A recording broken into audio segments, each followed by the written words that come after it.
أكتر من 70% من الناس بتسقط في مقابلة الإنجليزي بسبب 3 غلطات بس، والصدمة ملهاش علاقة بمستواك في اللغة أصلا. خليني أقول لك سر محدش بيقوله. الشركات مش بتقيم لغتك ولكنها بتقيم ثقتك وطريقة تفكيرك. حتى لو إنجليزيتك ضعيفة تقدر تعدي لو فهمت اللعبة.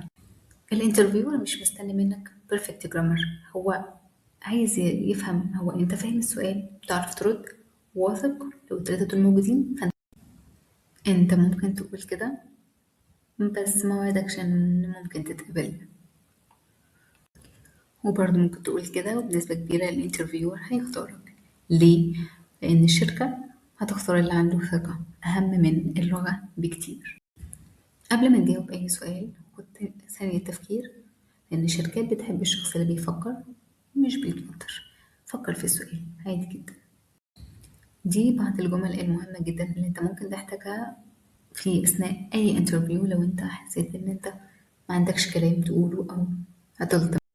انت على سبيل المثال ممكن تقول في بداية الانترفيو My English is perfect but I can communicate well.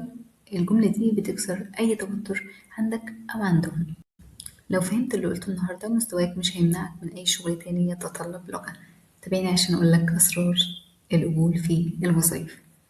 باي.